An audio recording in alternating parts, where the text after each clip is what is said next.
Hi friends, welcome to my channel. మన ఇప్పటిదాకా different concepts like incremental data load with merge statement and watermark approach వాటి గురించి మనం అయితే డిస్కస్ చేసాం కదా.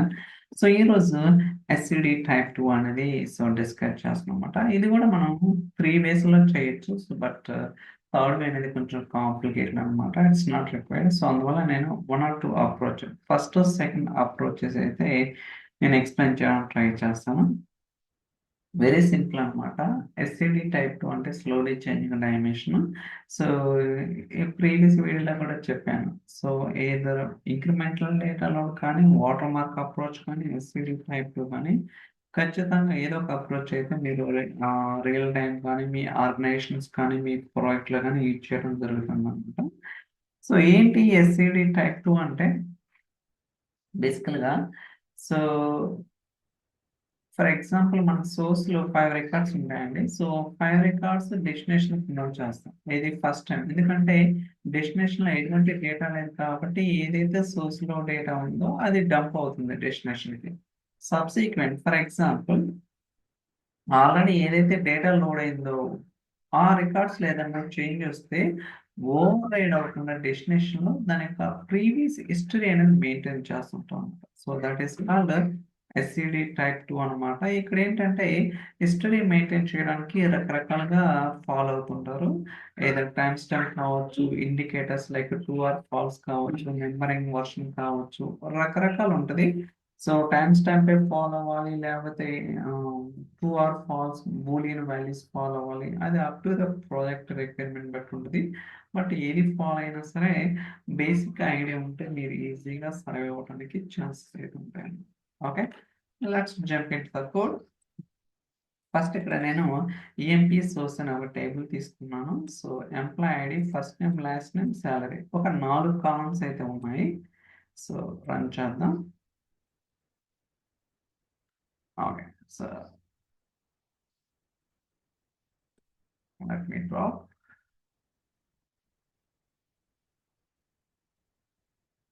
ఓకే, సో నేను క్రియేట్ చేస్తాను చూడండి. ఇప్పుడు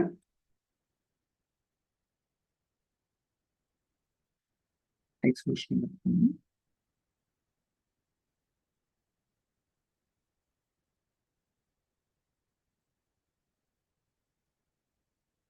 white. Okay, so table create అయింది. ఇక్కడ మనకి 4 కాలమ్స్ ఉన్నాయి. Employee ID, employee first name, last name, salary, అలానే కొంత డేటా కూడా ఉంది. So let's try to run this. ఒక 3 రికార్డ్స్ మాత్రమే మనం అయితే ఇన్సర్ట్ చేస్తున్నాం.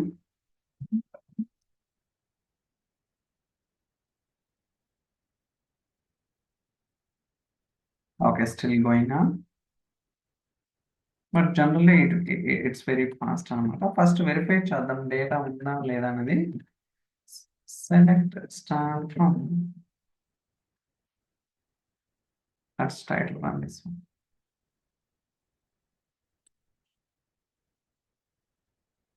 రన్ అవుతుంది. బట్ జనరల్గా ఫ్యాబ్రిక్ డేటాబేస్ చాలా ఫాస్ట్గా ఉంటుంది. I'm not sure why it is little slow today.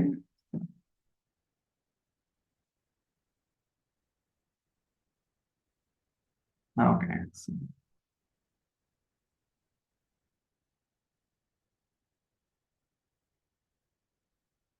Okay, so మీరు చూస్తున్నారు మనకి employee ID, employee name, last name, salary అంతా కూడా ఉంది. ఇప్పుడు నేను డెస్టినేషన్ టేబుల్ ఒకటి క్రియేట్ చేస్తున్నాను.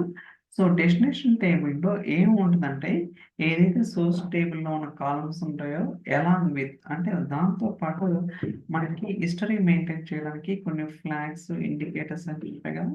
మీరు ఇక్కడ చూస్తే start date, end date, active indicator, insert ఎప్పుడైంది, అప్డేట్ ఎప్పుడైంది, యాక్షన్ టైప్ ఏంటిది, అంటే యాక్షన్ టైప్ అంటే నథింగ్ బట్ అది ఇన్సర్ట్, అప్డేట్, ఇలాంటి ఇన్ఫర్మేషన్ మొత్తం కూడా నేను డెస్టినేషన్ టేబుల్లో స్టోర్ చేస్తున్నాను. గుర్తుంచుకోండి, employee ID, first name, last name, salary, ఈ 4 కాలమ్స్ అనేది సోర్స్ టేబుల్లో కూడా ఉన్నాయి. వాటితో పాటు నేను ఒక 6 కాలమ్స్ లైక్ స్టార్ట్ డేట్ ఏంటిది, ఎండ్ డేట్ అంటే రికార్డ్ ఎప్పుడు వచ్చింది, ఎప్పుడు అప్డేట్ అయింది, యాక్టివ్ ఇండికేటర్ ఏంటిది, ఇన్సర్ట్ ఎప్పుడైంది, అప్డేట్ ఎప్పుడైంది, అండ్ యాక్షన్ టైప్ ఏంటిది, ఇలాంటి ఇన్ఫర్మేషన్ నేను క్యాప్చర్ చేస్తాను. Okay. So destination table create అయింది. దాంతో పాటు నేను ఒక టెంపరరీ టేబుల్ కూడా క్రియేట్ చేస్తున్నాను. సో సేమ్ స్కెల్టన్ అనమాట. అంటే ఏదైతే డెస్టినేషన్ టేబుల్ మెటా డేటా ఉందో same meta data. Okay. Okay. So దాని తర్వాత ఇప్పుడు మనకి ఏదైతే సోర్స్‌లో డేటా ఉందో ఆ డేటా అనేది డెస్టినేషన్‌లో రావాలి. సో దానికోసం నేనైతే లెఫ్ట్ జాయిన్ కాన్సెప్ట్ యూజ్ చేస్తున్నానన్నమాట. ఓకే. లెఫ్ట్ జాయిన్ యూజ్ చేసుకొని చూడొచ్చు. EMP underscore source, EMP underscore డెస్టినేషన్‌లో జాయిన్ చేస్తున్నాను. Where destination employee ID is null అయితే. Okay. Let's see that. Okay. So ఇప్పుడు మనకి సో డెస్టినేషన్‌లో టేబుల్‌లో డేటా వచ్చింది. కావాలంటే వెరిఫై చేద్దాం ఒకసారి. So that select select right wrong. Okay. మీరు చూడండి employee ID first name, last name, salary and start date. Okay. So start date, end date, active indicator, insert ఎప్పుడైంది, అప్డేట్ ఎప్పుడైంది, యాక్షన్ టైప్ ఏంటి. Okay. ఇక్కడ action type అనేది by డిఫాల్ట్‌గా మనం ఇప్పుడు ఏం చేసిన ఇన్సర్ట్ కాబట్టి ఇన్సర్ట్ వచ్చిందనమాట.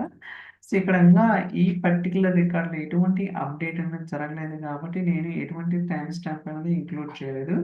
ఓన్లీ ఇన్సర్ట్ అయింది మాత్రమే. అలానే యాక్టివ్ ఇండికేటర్ బై డిఫాల్ట్‌గా ఈ పర్టిక్యులర్ రికార్డ్స్ ఏదైతే 3 రికార్డ్స్ ఉన్నాయో అన్నీ కూడా యాక్టివ్. అలానే ఇక్కడ స్టార్ట్ డేట్, ఎండ్ డేట్ వచ్చేసరికి అంటే నేను ఇది హార్డ్ కోడ్ చేశాననమాట. మీరు కూడా చూడొచ్చు ఎండ్ డేట్ ఏంటనేది. So okay. ఎండ్ డేట్ ఇదనమాట. ఓకే. సో అంటే ఆ పర్టిక్యులర్ రికార్డ్ ఎప్పుడు ఎండ్ అయిద్దో తెలీదు కాబట్టి నేను బై డిఫాల్ట్‌గా అలా తీసుకున్నాను. సో స్టార్ట్ డేట్ వచ్చేసరికి ఎప్పుడైతే రికార్డ్ ఇన్సర్ట్ అవుతుందో అది తీసుకున్నాను. Thoughts it. Okay. Start date, end date, active indicator, insert, update, action type. So దాని తర్వాత ఇక్కడ సో నేను టెంప్ టేబుల్‌లోకి డేటా ఏం లోడ్ చేస్తున్నా అంటే బేసికల్‌గా నేను సోర్స్, డెస్టినేషన్ కంపారిజన్ చేసి ఆ రెండిట్లో ఓకేనా? గుర్తుంచుకోండి. సోర్స్ టేబుల్, డెస్టినేషన్ టేబుల్ రెండిటిని కంపారిజన్ చేసి ఆ రికార్డ్స్‌లో ఏదన్నా చేంజెస్ ఉంటే ఆ రికార్డ్స్‌ని నేను టెంప్ టేబుల్‌లోకి ఇన్సర్ట్ చేస్తున్నాను. ఓకే. ఫర్ టైమింగ్ ఎటువంటి రికార్డ్స్ ఉండవు. ఎందుకంటే మనం జస్ట్ ఇన్సర్ట్ మాత్రమే చేశాం కాబట్టి చూడండి 0 రోస్ ఆర్ ఎఫెక్టెడ్. అలానే ఇక్కడ so destination table, temp table comparison చేసి నేనైతే so end date, active indicators, updated, action type ఇయన్నీ కూడా అంటే ఈ 4 కాలమ్స్‌కి వాల్యూస్ అనేది అప్డేట్ చేస్తున్నాను. ఓకే. ఇది ఒకటి. So let's see that. ఇక్కడ కూడా 0 రికార్డ్స్. ఎందుకంటే ఎటువంటి డిఫరెన్స్ అనేది లేదనమాట. ఏదైతే సోర్స్‌లో డేటా ఉందో సేమ్ డేటా డెస్టినేషన్‌లో ఉంది కాబట్టి మనకి ఎటువంటి ప్రాబ్లమ్ లేదు. ఇప్పుడు సో ఇది రన్ చేసినా సరే మనకి ఎటువంటి రికార్డ్స్ ఉండవు. ఓకే. 0 రోస్.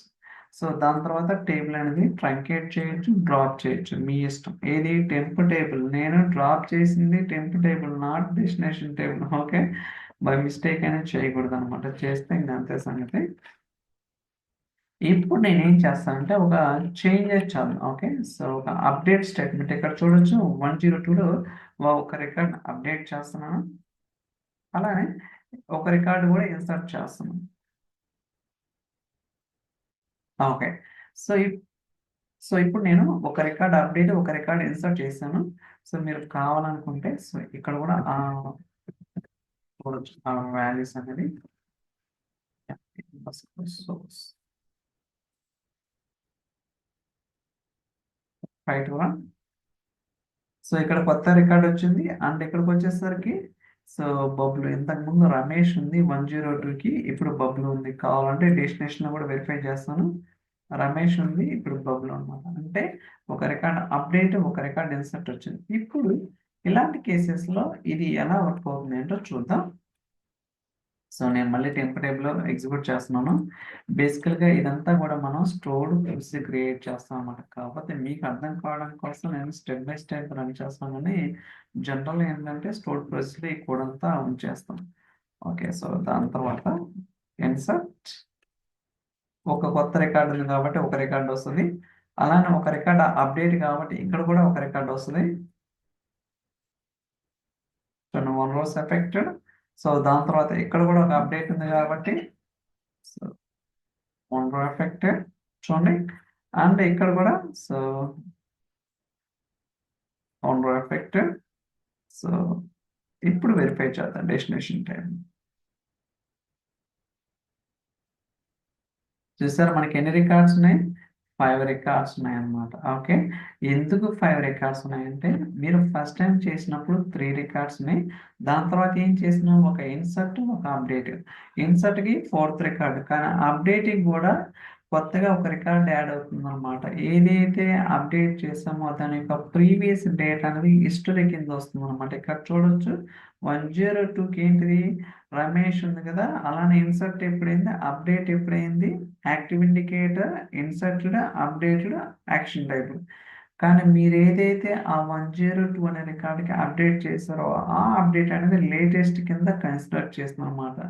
అంటే ఇప్పుడు ఇక్కడ 5 రికార్డ్స్ ఉన్న యాక్టివ్ రికార్డ్స్ ఓన్లీ 4 అనమాట. ఇది వచ్చేసరికి ఇన్యాక్టివ్ రికార్డ్. ఓకే, అంటే సాఫ్ట్ డిలీట్ అంటారు. సో జనరల్గా మనకి రియల్ టైం ఏంటంటే సాఫ్ట్ డిలీట్, హార్డ్ డిలీట్ ఉంటుంది. సాఫ్ట్ డిలీట్ అంటే రికార్డ్ అనేది ఉంటుంది కానీ యాక్టివ్లో ఉండదు. హార్డ్ డిలీట్ అంటే కంప్లీట్లీ టేబుల్ నుంచి రిమూవ్ చేస్తుంటాం కాబట్టి సో ఇక్కడ ఎస్సీవీ టైప్ 2 యొక్క కాన్సెప్ట్ ఏంటంటే సాఫ్ట్ డిలీట్ అనమాట. ఆ రికార్డ్ ఉంటుంది కాబట్టి ఇన్యాక్టివ్ స్టేట్లో ఉంటుంది అనమాట. ఓకే, ఫర్దర్గా మీరు ప్రీవియస్ అనాలిసిస్ చేసుకోవడానికి కానీ హిస్టరీ పాయింట్ ఆఫ్ లో మీరైతే యూజ్ చేసుకోవచ్చు. ఇలా మీరేంటంటే ఎస్సిడి టైప్ అనే కాన్సెప్ట్ అనేది యూజ్ చేయొచ్చు. Very very simple. జస్ట్ మీకు జాయిన్స్, అప్డేట్ స్టేట్మెంట్, ఇన్సర్ట్ ఇవి తెలిస్తే ఈజీగా మనం ఎస్సిడి టైప్ చేయొచ్చు అనమాట. సో దాని తర్వాత నెక్స్ట్ వీడియోలో మెర్జ్ స్టేట్మెంట్ ద్వారా ఇప్పుడేంటి ఇన్సర్ట్ అప్డేట్ కదా, కానీ మెర్జ్ స్టేట్మెంట్ ద్వారా కూడా మనం చేయొచ్చు. అదేంటి అనేది నెక్స్ట్ వీడియోలో మనం అయితే మాట్లాడదాం. So thank you so much for watching. Catch next video. Bye.